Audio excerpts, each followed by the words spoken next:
வெற்றிவேல் முருகனுக்கு அரோகரா. காலபுருஷனுக்கு 5 என்று சொல்லக்கூடிய ஸ்திரராசியான நெருப்பு ராசியான ஒளி ராசியான சிம்ம ராசியில் பிறந்தவர்கள் மகா சிகரம் ஏறும் மகா பாக்கிய யோகம் பெற்றவர்கள். முற்பிறவியில் ராஜயோக சக்கரவர்த்தியாக இருந்தவங்க இப்பிறவியும் ராஜயோக பேரரசிகளாகவும் பேரரசர்களாக வாழும் மகா எண்ணம் கொண்டவர்கள், மகா உள்ளம் கொண்டவர்கள்.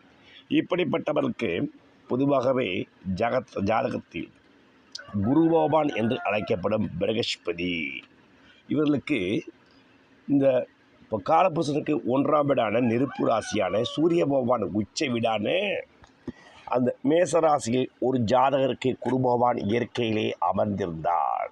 இவர் மிகப்பெரிய மேதாவி படைத்தவராகவும் மிகப்பெரிய பேரரசராக வரக்கூடிய ராஜயோகம் இயற்கையிலே இருக்கும். இவர் பிறந்த குடும்பமும் பெருமை வாய்ந்ததாக இருக்கும். ஏனெனில் அந்த சூரிய பகவான் உச்ச வீட்டில் காலபுருஷனுக்கு 9 கூடிய சிம்மராசிக்கு 5 கூடிய பெரும் தனக்காரன் குரு பகவான் இருக்கும் பொழுது இவர் பிறந்த இடம் பெருமை வாய்ந்ததாக இருக்கும். இவர் வம்சம் உயர்ந்ததாக இருக்கும். இவர் அரச சக்கரவர்த்தியாய் ராஜ குடும்பத்தில் பிறந்தவராய் இருப்பார். இவர் இப்பிறவியிலும் உட்பிறவிலும் மகா பேராற்றல் பெற்றவர், மகா சக்தி வாய்ந்தவர் என்றே கூறலாம். இவர்களுக்கு உடன் பிறந்தவர்களும் இவர்கள் மூலமாகவே மிகப்பெரிய யோகத்தை பெற்றுக்கொள்வார்கள். இவர்கள் இந்த மேஷத்தில் சிம்மராசிக்கு மேஷத்தில் குரு இருக்க பிறந்தவன் சபைதனில் வாதாடும் திறமை பெற்றவராகவும் மக்கள் மத்தியில் பேர் புகழ் போற்றும் தென்னவராகவும் பெண்களால் அதிகம் விரும்பப்படும் மகா ராட்சி யோகம் பெற்றவருங்க, மகா சக்கரவர்த்திகளாக இருப்பாருங்க, அரசாலை யோகம் பெற்றவருங்க.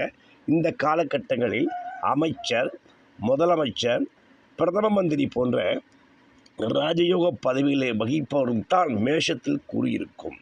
ஏனெனில் மேஷத்தில் அமர்ந்த குரு பகவான் இந்த சிம்ம ராசிக்கு 5க்கும் 8 குறவராகி பாக்கியஸ்தானத்தில் அமர்ந்து அவருடைய 9வது விசேஷ பார்வையை 5ஆம் இடம் என்று சொல்லக்கூடிய காலபுருஷனுக்கு அந்த சிம்ம ராசியை பார்க்கும். இந்த சிம்ம ராசியை பார்ப்பதனால் இந்த ஜாதகர் இப்பிறவியில் புகழ் வாய்ந்தவராகவும் பேர் அரசனாகவும் மகா சக்கரவர்த்தியாகவும் பலம் வருவார். குலதெய்வத்தின் குருவர்களால் இவர் மிகவும் நல்ல பூர்வ புண்ணிய காரியங்களை நிறைய செய்து கொண்டே இருப்பார். தர்ம அறச்சாலைகளை நிறுவி கொண்டே இருப்பார். அனாதை இல்லங்களுக்கு உதவி செய்து கொண்டே இருப்பார். மேலும் இவர் குலதெய்வ கோயில்களையும் மற்றும் கோயிலுக்கும் கும்பாபிஷேகம் செய்யும் நல்ல திருப்பணிகளையும் யோக காரியங்களையும் இவர் செய்து கொண்டே இருப்பார். இது இவர்கள் இந்த மேஷத்தில் உள்ள குரு பகவான் இவர்களை செய்து கொண்டே இருக்கும்.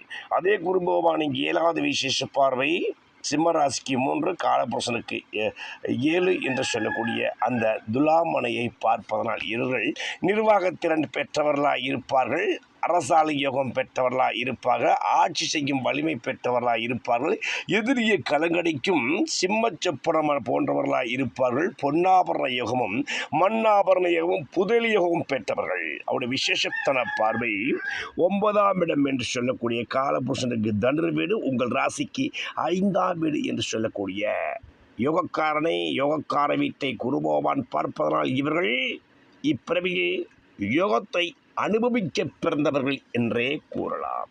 ஏனெனில் பெரும் தனக்காரன் குரு பகவான் இந்த தனுர் ராசியை பரப்பதனால் இவர்கள் அரசாளும் ராஜ சக்கரவர்த்தியாக வாழ்ந்து இப்பிறவியில் மகா தனயோகத்தையும் மகா பால்பாக்கிய யோகத்தையும் சிறப்பான ராஜயோகத்தையும் பெற்று இந்த இப்பிறவியில் மகா தனயோக சக்கரவர்த்தியாக வாழ்ந்து அனைவரையும் போஷிக்கும் அமைச்சனாக ஆளிடமே ஐஸ்வர்ய யோகம் பெற்றவராக மகாலட்சுமி அம்சம் பெற்றவராக அரசாலும் ராஜ சக்கரவர்த்தி எதிரியை கலங்கடிக்கும் சிம்மச்சப்புறமாக இருப்பவன் சிம்ம ராசிக்கு மேஷத்தில் உள்ள குருபோவான் அமைப்பை பெற்ற ஜாதகக்காரர்களே.